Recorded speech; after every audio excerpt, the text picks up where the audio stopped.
Bismillahirrahmanirrahim. Alhamdulillahirabbil alamin. Wassalatu wassalamu ala al-mab'uutsi rahmatan lil alamin. Nabiyyina Muhammadin wa ala alihi wa sahbihi wa man tabi'ahum bi ihsanin ila yaumiddin. Amma ba'd.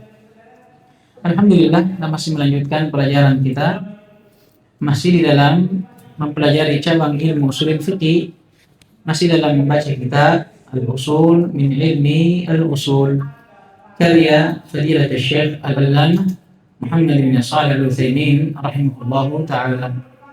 Dan alhamdulillah kita masih dalam pembahasan an-nahi, dan kemarin kita sudah mengambil definisi nahi itu sendiri, demikian pula sighah atau bentuk nahi tersebut. Dan insyaallah ta'ala di pertemuan kali ini kita akan masuk di pembahasan berikutnya, dan ini adalah pembahasan inti dari nahi. Apa itu? Kata beliau, ma taqtadihi sighatan nahi. Apa yang diharuskan oleh sighatun nahi, oleh bentuk larangan. Artinya sama dengan apa yang telah berlalu pada bab amr. Iya. Maksudnya apa yang wajib atas kita, atau bagaimana sikap kita di dalam menyikapi larangan dan perintah dalam syariat. Adapun perintah sudah lewat. Apa kewajibannya? Nah, apa keharusannya? Wajib untuk dilaksanakan dan wajib untuk disegerakan. Itu pada perintah. Adapun pada larangan akan lewat insyaallah ta'ala. Fadhal.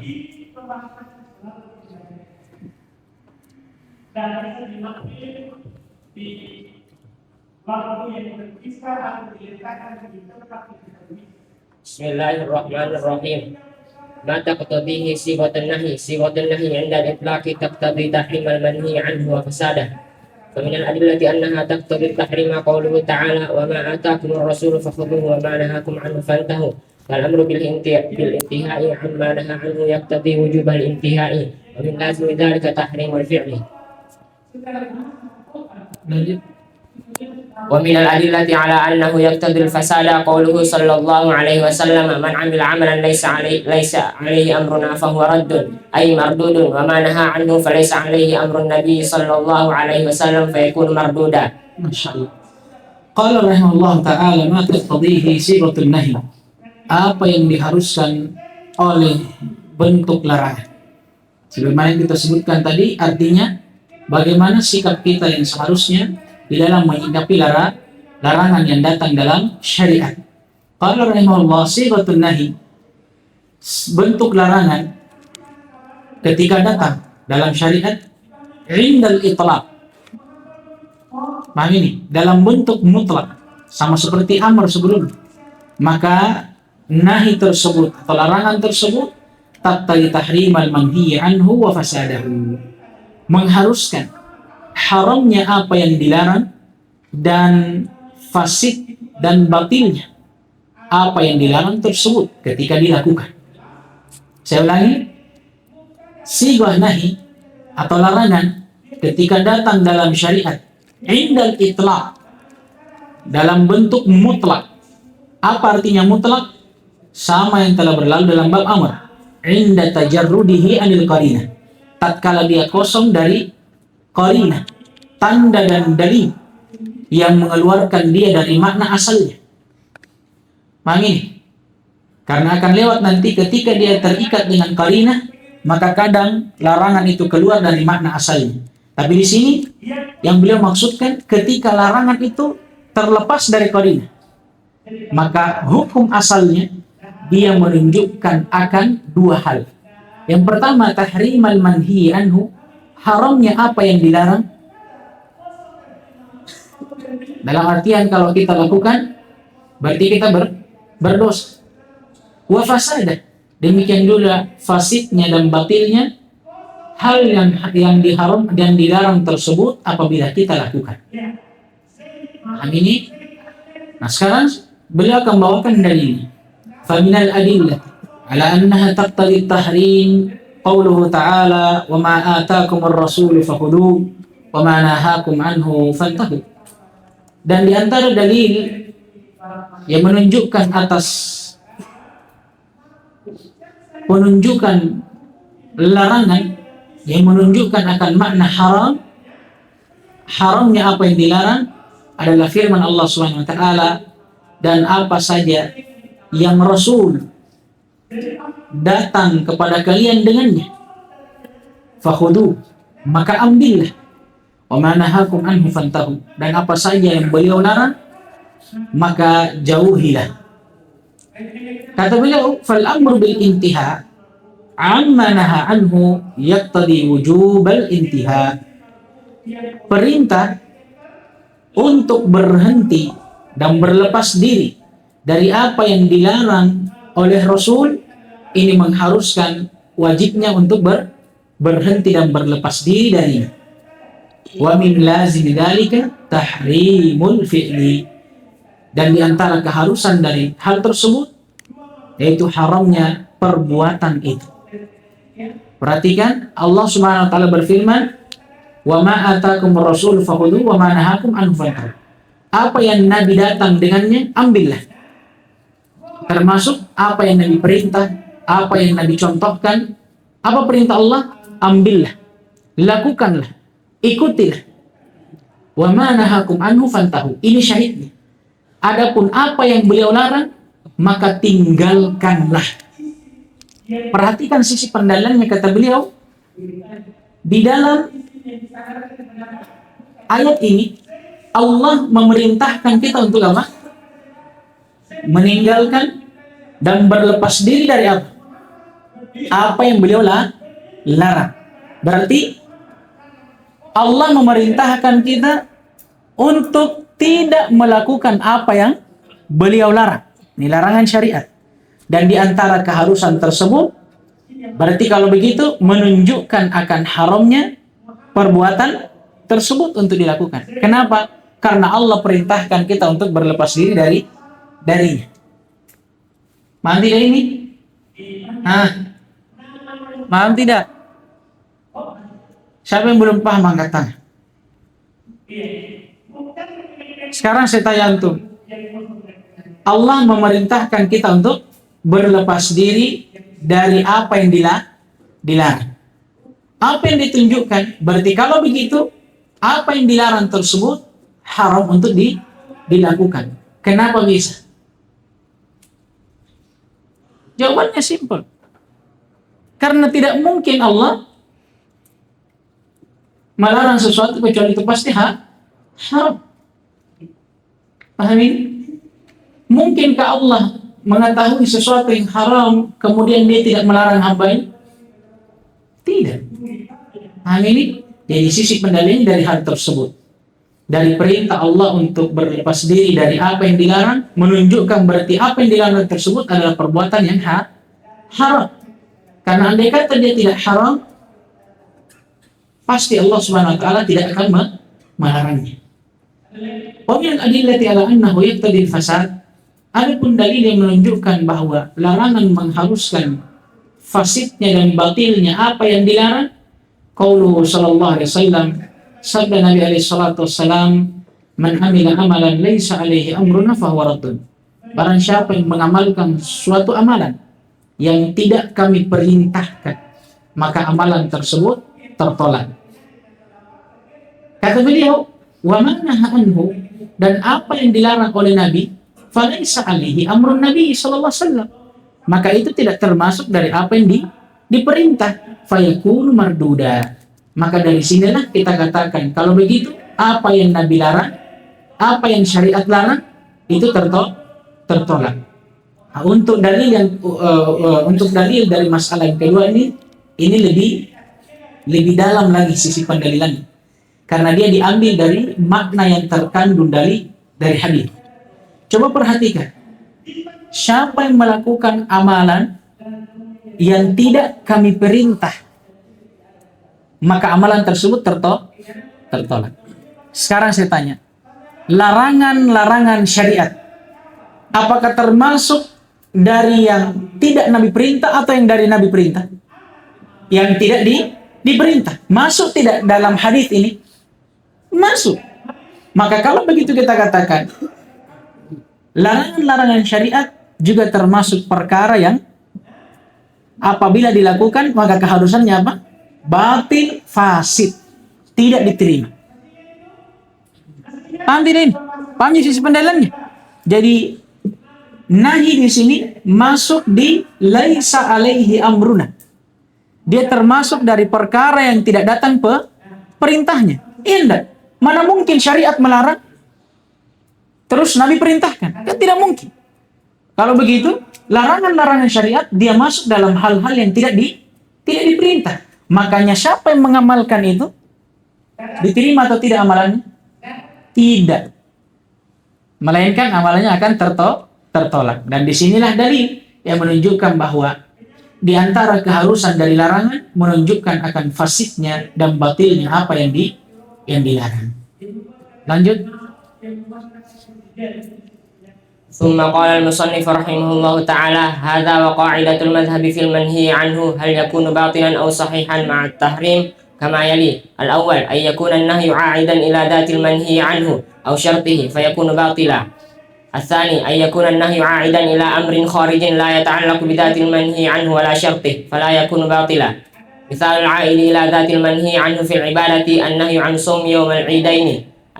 صوم يوم العيدين ومثال العائد إلى ذاته في المعاملة النهي عن البيع بعد نداء الجمعة الثاني ممن تلزمه الجمعة ومثال العائد إلى شرطه في العبادة النهي عن لبس الرجل ثوب الحرير فستر العورة شرط لصحة الصلاة فإذا سترها بثوب منهي عنه لم تصح الصلاة لعود النهي إلى شرطه ومثال العائد إلى شرطه في المعاملة النهي عن بيع الحمل فالعلم بالمبيع شرط لصحة البيع فإذا باع الحمل لم يصح البيع لعود النهي إلى شرطه ومثال النهي العائد إلى أمر خارج في العبادة النهي عن لبس الرجل عمامة الحرير فلو صلى وعليه عمامة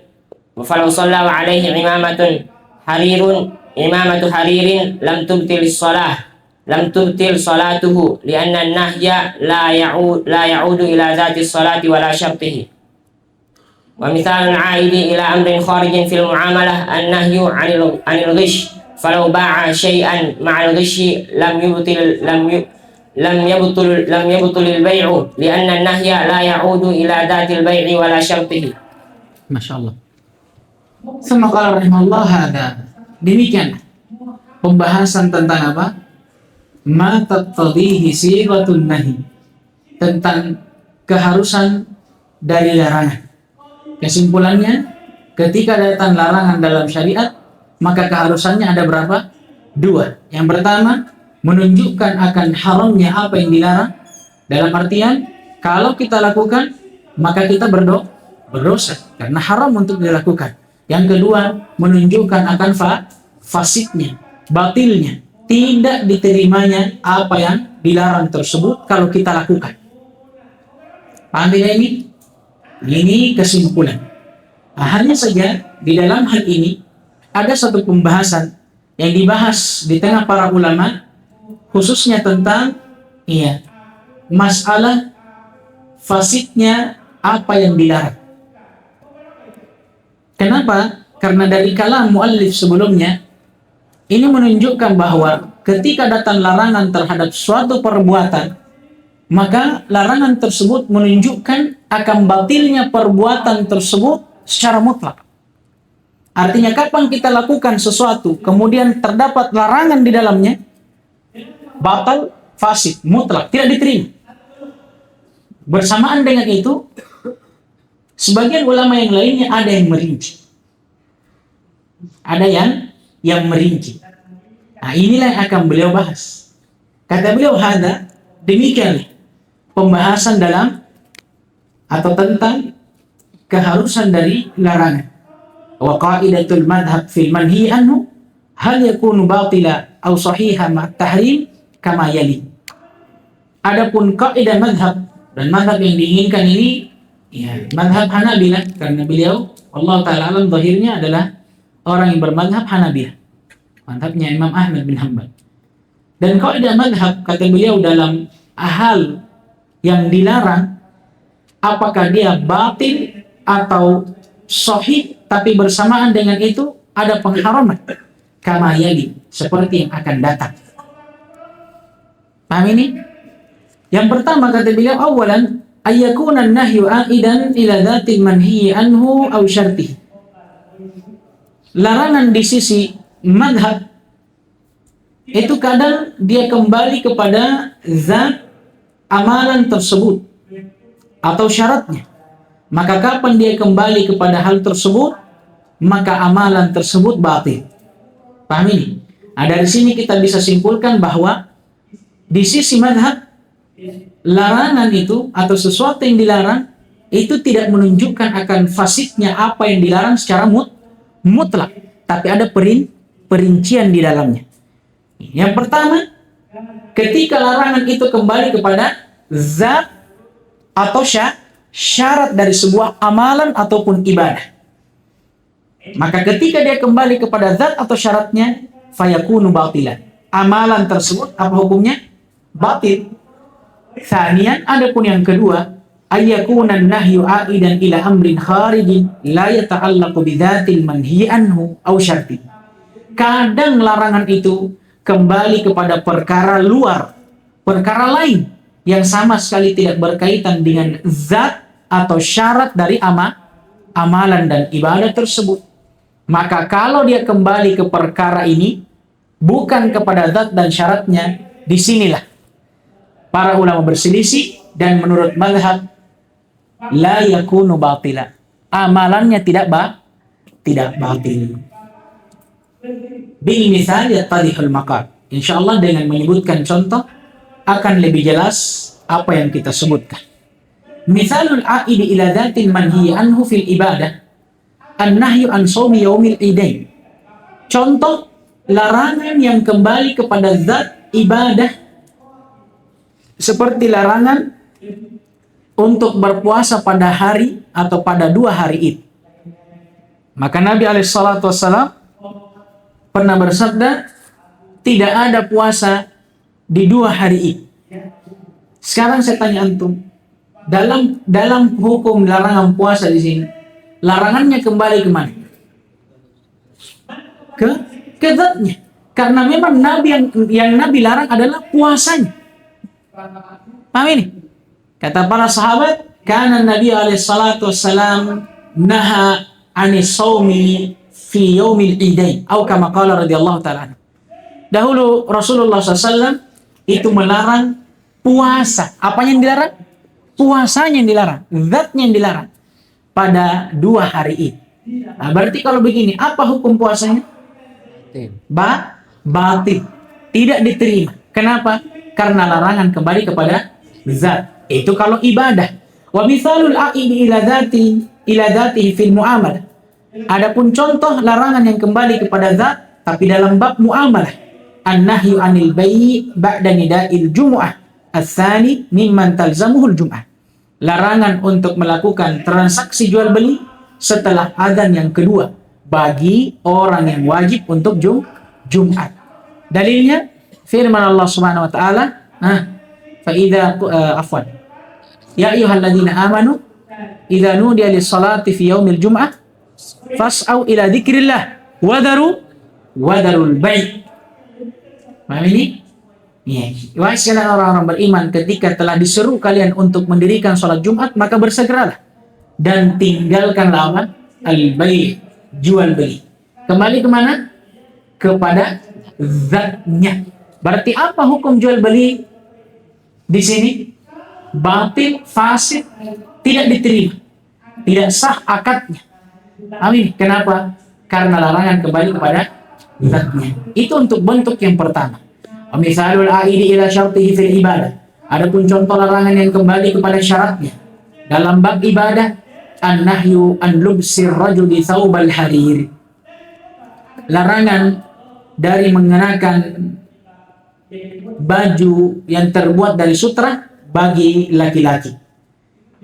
Fasatrul aurah syartun li sihhatis shalah. Nah, sekarang beliau sebutkan. Sekarang menutup aurat apa hukumnya dalam salat? Syarat salat. Syarat sahnya salat. Fa idza sataraha bi thawbin manhiyin anhu lam tasihha shalah. Maka apabila ada orang, khususnya laki-laki, yang menutup auratnya, paham ini? Yang merupakan syarat dari sholatnya, tapi dia tutup auratnya dengan pakaian sutra yang dilarang untuknya. Paham ini? Maka apa hukum sholatnya? Kata beliau, lam tasihha salat. Tidak syah sholatnya. Kenapa? Li'audin nahi ila syartiha. Karena kembalinya larangan kepada syaratnya. Tapi Allah Ta'ala alam, percontohan beliau di sini ada sedikit kekeliruan. Karena yang benarnya bentuk masalah ini kembali kepada bentuk yang ketiga. Larangan yang kembali kepada perkara luar, bukan kepada zatnya, bukan pula kepada syaratnya. Iya kan? Karena pakai baju sutra itu larangan tersendiri. Paham ini? Menutup aurat itu perintah tersendiri. Artinya bisa saja orang menutup aurat walaupun tidak pakai baju sutra, dan bisa saja juga seseorang laki-laki memakai baju sutra walaupun bukan dalam sholat. Paham ini? Paham tidak? Kembali tidak kepada syarat? Tidak. Kenapa? Karena syaratnya sholat memang menutup aurat, tapi kan bisa tanpa sutra. Demikian pula larangan pakai baju sutra dan dosa orang yang memakai baju sutra itu tetap akan didapatkan walaupun di luar sholat, tidak harus dalam sholat. Nah kalau begitu, larangan pakai baju sutra ini kembalinya kemana? Syarat sholat atau perkara luar? Perkara luar, maka lebih cocok ditempatkan di bentuk yang ketiga. Adapun contoh yang mungkin cocok diletakkan di bentuk yang kedua ini, itu seperti misalkan sholat dalam keadaan tidak bersuci. Kenapa kira-kira? Karena bersuci tahar adalah syarat. Paham ini? Nah sedangkan dia sholat tidak memenuhi syarat, maka bagaimana itu?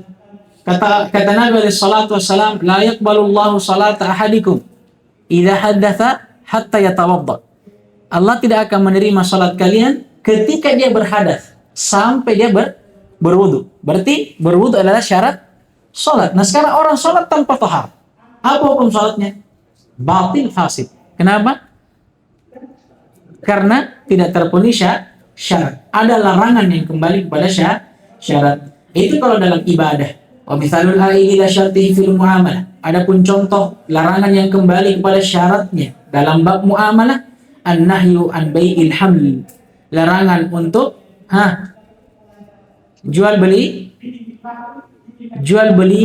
janin seekor hewan. Misalkan ada orang yang jual sapi, paham ini? Tapi sapinya lagi mengandung. Paham ini? Kemudian ada si pembeli, dia datang membeli, dia katakan, saya beli sapi itu bersama dengan apa yang ada di kandungannya. Ini dalam syariat dilarang. Kenapa? Karena syarat jual beli itu harus memperjualbelikan sesuatu yang maklum. Tahu maklum? Sesuatu yang pasti diketahui. Ya, sedangkan membeli apa yang berada dalam janin seekor hewan, ini maklum atau tidak? Majhul, tidak ditahu. Paham ini? Sebentar dikasih harga 1 ekor, padahal di dalamnya ada 3. Atau dikasih harga 1 ekor, padahal keguguran, tidak jadi. Paham ini? Itu jahalah, tidak boleh. Terdapat larangan yang kembali kepada syaratnya. Kata beliau, fal ilmu bil mabi' syartun li sihhatil bai'. Adanya ilmu, maksudnya pengetahuan terhadap al-mabi', apa yang ingin dibeli, itu syartun li sihhatil bai', syarat keabsahan dari jual beli. Fa idza ba'al hamla lam yasihhal bai'. Maka apabila kalau dia membeli janin yang ada pada seekor hewan, tidak syah jual belinya. Kenapa? Li'audin nahi ila syartihi. Karena kembalinya larangan kepada syaratnya. Inilah istilahnya apa? Beli kucing dalam karung. Tidak ditahu. Paham ini? Ini bentuk yang kedua. Adapun bentuk yang ketiga, qala rahimahullah, wa mithalun nahil a'ili ila amrin kharijin fil ibadah. Contoh, larangan yang kembali kepada perkara luar atau perkara lain yang sama sekali tidak ada hubungannya dengan zat ataupun sifat ibadah. Dan dalam bab ibadah, ini seperti larangan dari memakai sorban dari sutra. Nah, disinilah letak kekeliruan beliau di sini. Ya mungkin, ya sebenarnya bukan keliru ya. Mungkin beliau ghaflah, mungkin sempat terlalaikan atau bagaimana. Coba perhatikan. Beliau katakan apa? Larangan untuk memakai sorban dari sutra bagi laki-laki. Nah ini, sekarang apa bedanya dengan pakaian? Apa bedanya dengan pakaian?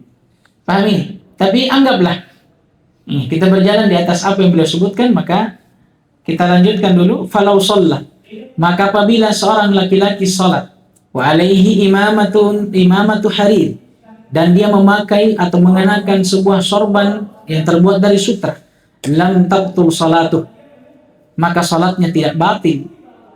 Maksudnya sah salatnya. Lianna an-nahya la ya'udu ila dzati shalah wala syartiha. Karena larangan itu kembali atau tidak kembali kepada zat salat, tidak pula kepada syaratnya. Nah ini.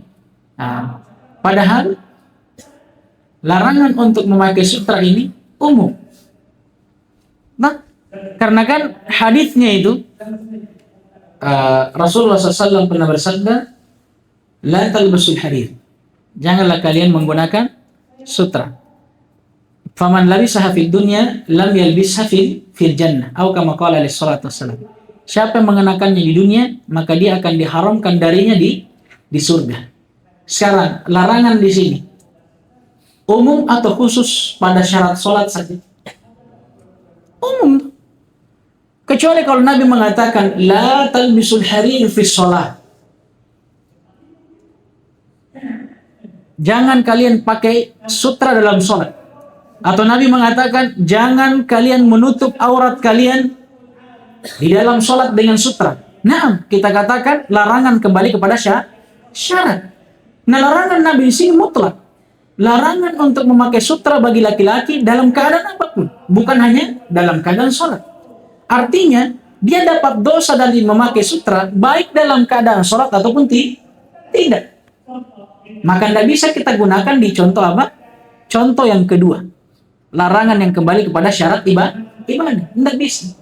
Karena larangan untuk memakai sutra itu adalah larangan yang mutlak. Baik dalam ibadah, sholat dan semisalnya, ataupun di luar ibadah. Nah ini, maka untuk contoh yang ketiga ini bisa kita katakan as-salatu fi libsil harir atau fi thawbil harir. Contohnya seperti sholat dengan pakaian sutra, apapun itu, tidak harus sorban. Maka ini kembalinya kemana? Ke bentuk yang ketiga. Itu kalau dalam ibadah. Wa mithalul aili ila amrin khariyin fil muamalah. Adapun contoh larangan yang kembali kepada perkara luar dalam muamalah. An-nahyu 'anil ghish, larangan untuk berbuat curang atau tipu menipu. Falau ba'a syai'an ma'al ghish lam yabtil bai'uhu atau lam yabtil al-bai'. Maka andai kata ada seorang yang melakukan jual beli, menjual sesuatu ma'al ghish, tapi bersamaan dengan itu dia melakukan tipu daya, dia tipu orang, falam yabtil al-bai', maka tidak batal jual belinya. Kenapa? Lianna an-nahya la ya'udu ila dhatil bai' wala syartihi. Karena larangan di situ tidak kembali kepada zat ataupun syarat jual belinya. Paham ini? Sekarang yang menjadi kesimpulannya, kalau begitu apa hukum ketika seseorang melakukan ibadah atau amalan tapi di dalamnya terdapat larangan yang kembali kepada perkara luar? Kalau untuk yang pertama dan yang kedua kan jelas, ibadahnya batil, dan kalau tetap dia lakukan maka dia berdosa. Kalau untuk yang kembali kepada perkara luar, bagaimana itu modelnya? Sah, tapi berdosa atau tidak? Berdosa. Jadi ibadah yang dia lakukan syah dari satu sisi. Dari sisi dia telah melaksanakan ibadah, memenuhi syarat-syaratnya, rukun-rukunnya, wajib-wajibnya. Tapi dari sisi yang lain, dari dia melanggar larangan yang Allah larang kepadanya, dia berdosa. Sama seperti orang sholat dengan menggunakan pakaian sutra. Nabi melarang untuk memakai pakaian sutra. Tapi bersamaan dengan itu, dia menggunakan pakaian sutra untuk mendirikan sholat. Paham ini? Nah, sekarang apa hukum sholatnya? Sah, tapi tetap berdosa. Tidak bisa kita katakan tahu, sholatnya batil. Kenapa? Pakai sutra. Tidak bisa juga kita katakan, kenapa tuh kita katakan berdosa? Nah, dia pakai sutra untuk sholat. Tidak bisa. Kita harus adil dalam menghukumi. Kita katakan sholatnya sah selama dia penuhi rukun-rukun dan syarat-syaratnya. Tapi bersamaan dengan itu, karena dia pakai baju sutra yang dilarang, maka dia berdosa. Paham ini? Sama dengan memakai emas bagi laki-laki. Paham ini? Dosa atau tidak? Dosa. Terdapat larangan di dalamnya. Tapi kalau ada orang sholat, dia pakai emas. Bagaimana ini? Sah sholatnya, tapi berdosa. Dan ini banyak yang terjadi. Mohon maaf, apalagi kita ini orang-orang Bugis Makassar, mungkin kalian pernah lihat pakaian adatnya itu. Sarung kain sutra. Plus songkok pakai benang emas. Ini subhanallah. Kita tahu itu kadang dilarang. Tapi ya mungkin karena masih banyak dari orang yang belum tahu tentang ilmunya, maka masih banyak di antara mereka yang melakukannya. Wa illa kalau kita bilang haram atau tidak itu? Haram. Tapi sekarang menjadi pertanyaan. Kalau orang sholat dengan pakaian seperti itu, apa hukum sholatnya? Sah. Tidak boleh kita bilang, Pak, pakaian tak.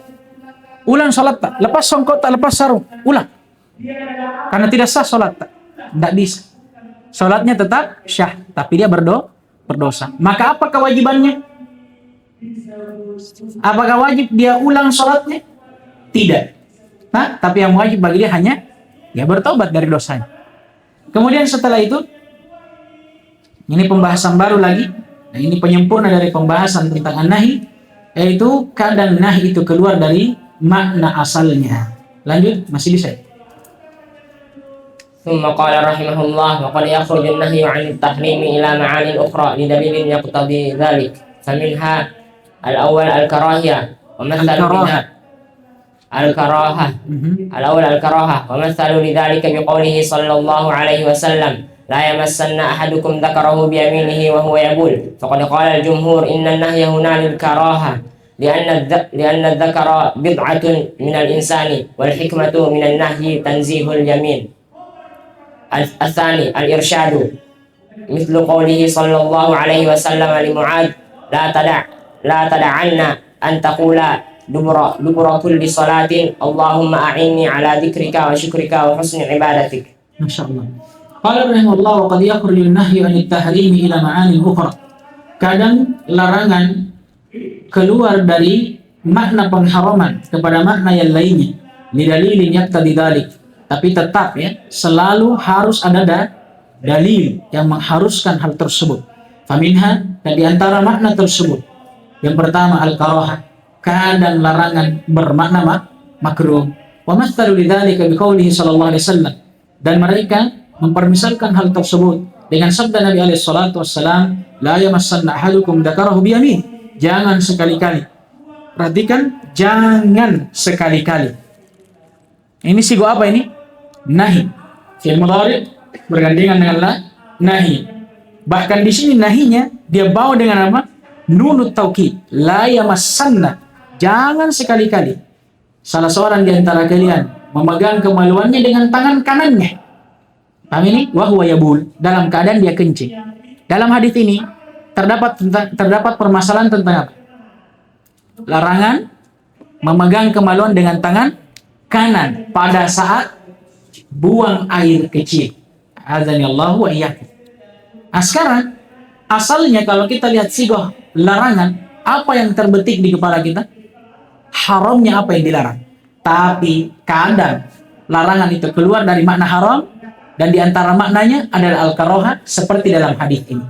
Kata beliau, faqad qala al-jumhur, maka mayoritas ulama telah mengatakan bahwa innan nahya huna lil karahah. Larangan di sini itu menunjukkan akan makna makruh. Kenapa? Alasannya, li'anna dzakara bid'atun minal insan. Karena kemaluan seseorang itu adalah bagian dari tubuhnya. Wal hikmatu minan nahi tanzihul yamin. Dan hikmah dari larangan tersebut itu hanya untuk mensucikan tangan kanan itu sendiri. Makanya ada sebuah masalah di sana yang dibangun di atas sebuah hadis. Rasulullah SAW bersabda, "Man massa dzakarahu falyatawadda." Barang siapa yang memegang kemaluannya, maka hendaknya dia berwudu. Kemudian ada hadis lain yang mengatakan, pernah ada seorang sahabat yang mengadu kepada Nabi bahwa setelah dia berwudu, dia memegang kemaluannya. Kemudian dia bertanya, apakah wajib atasnya berwudu? Kata Nabi SAW, la, fa innahu bid'atun minka. Tidak wajib atasmu berwudu, karena kemaluanmu itu adalah bagian dari tubuhmu. Artinya, kau pegang kemaluan itu sama dengan kau pegang bagian tubuh yang lainnya. Artinya apa? Membatalkan atau tidak wudu? Tidak. Dari sini, disinilah para ulama mengatakan bahwa makna dari haram di sini, makna dari larangan di sini makruh. Kenapa? Karena di dalam hadis yang lain, ketika ada sahabat yang bertanya kepada Nabi, apakah memegang kemaluan membatalkan wudu? Apa kata Nabi? Tidak. Karena kemaluan adalah bagian dari tubuh. Kalau begitu, kenapa paling dilarang untuk memegang kemaluan dengan tangan kanan? Panti hanya untuk mensucikan tangan kanan itu sendiri. Kan namanya kan tangan kanan itu dipakai untuk hal-hal yang apa? Hal-hal yang suci. Hal-hal yang suci. Makanya makan, minum itu dengan tangan kanan. Hikmahnya apa? Itu tadi, tanzihul yamin. Kemudian bahkan dalam hal-hal ibadah, Nabi SAW itu kebanyakannya mencontohkan apa? Mengutamakan yang kanan. Paham ini? Itu sisi pendalilannya. Yang kedua kata beliau, kadang larangan itu keluar dari makna haram menuju makna yang lain, yaitu al-irsyad. Sebagai bentuk al-irsyad. Apa al-irsyad? Anjuran. Misal qaulihi sallallahu alaihi wasallam li Mu'adz radhiyallahu taala anhu, seperti sabda Nabi alaihi salatu wasallam kepada sahabat Mu'adz radhiyallahu taala anhu. Kata Nabi kepada beliau, la tada'anna, jangan sekali-kali engkau tinggalkan. Paham ini? Apa itu? Antaqula dubura kulli shalah, untuk membaca doa di setiap penghujung dari salatmu, Allahumma a'inni ala dzikrika wa syukrika wa husni ibadat. Ini dia. Jangan sekali-kali kau tinggalkan di setiap penghujung salatmu untuk berdoa dengan doa ini. Amin. Sekarang mungkin yang kita pahami di sini, apa hukum meninggalkan doa ini? Asalnya bisa jadi kita katakan haram, karena nahi. Tapi untuk dalam hadis ini larangan atau nahi itu keluar dari makna asal, dari haram kepada al-irsyad, hanya sebagai bentuk anjuran. Maka maksud Nabi di sini, la tada'anna, jangan sekali-kali engkau tinggalkan, ini anjuran. Paham ini? Artinya, ya kalau bisa engkau lakukan. Kalau tidak juga tidak berdosa. Paham ini? Nah, makna larangan di sini al-irsyad.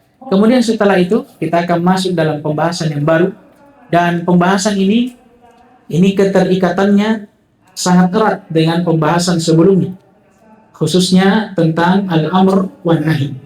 Setelah sebelumnya kita pahami apa itu amr, apa itu nahi, dan apa keharusan dari keduanya. Setelah itu beliau membawakan sebuah masalah. Kata beliau, man yadkhulu fil khitabi bil amri wan nahi. Siapa saja yang termasuk di dalam khitab, perintah dan larangan syariat. Kenapa beliau bawakan ini?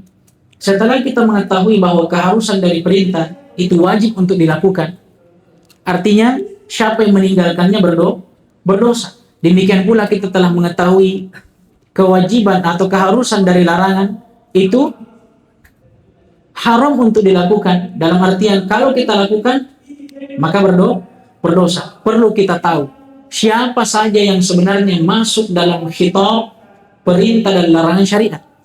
Kenapa perlu kita tahu? Karena ternyata di sana ada orang-orang yang dikecualikan dari khitab syariat.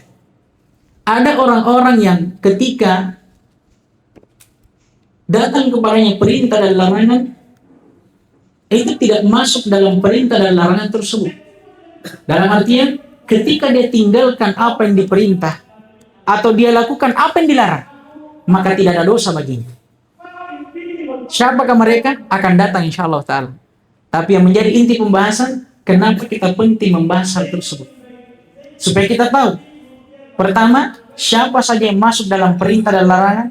Artinya, siapa yang wajib untuk melakukan perintah dan wajib untuk meninggalkan larangan. Serta siapa yang dosa dari meninggalkan perintah dan melakukan larangan. Itu yang pertama. Yang kedua, supaya kita tahu diri kita ini. Apa kita masuk dalam khitab syarat, masuk dalam perintah dan larangan? Kalau kita masuk, berarti hati-hati. Ketika ada perintah dalam syariat, wajib kita laksanakan, tidak boleh kita tinggalkan. Dan ketika ada larangan, berarti wajib kita tinggalkan, tidak boleh kita lakukan. Dan yang ketiga, kita tidak gampang di dalam bermudah-mudahan di dalam memvonis orang lain. Paham ini? Karena ada juga orang keras sekali, terutama dalam dakwah. Dia datangi rumahnya orang, dia masuki rumahnya orang, dia dakwahi orang, dia paksa orang. Paham ini? Padahal mungkin orang yang dia paksa belum tentu masuk dalam perintah dan larangan. Paham ini? Dan di sini nanti akan dibahas semuanya. Bahkan akan dibahas tentang kedudukan orang kafir dalam syariat itu sebenarnya bagaimana. Paham ini? Nah, ini pentingnya kita belajar. Khususnya belajar usul fikih. Kembali lagi, supaya kita lebih hikmah, lebih bijaksana dalam menyikapi sesuatu. Naktafi bihadzal qadar. Subhanakallahumma bihamdika asyhadu an la ilaha illa anta astaghfiruka wa atubu ilaik. Wafakallahu jami'an kama yuhibbu wa yarda wa yatimmu al-amri was-salama innahu li dzalika wal qadru alim. Alhamdulillah.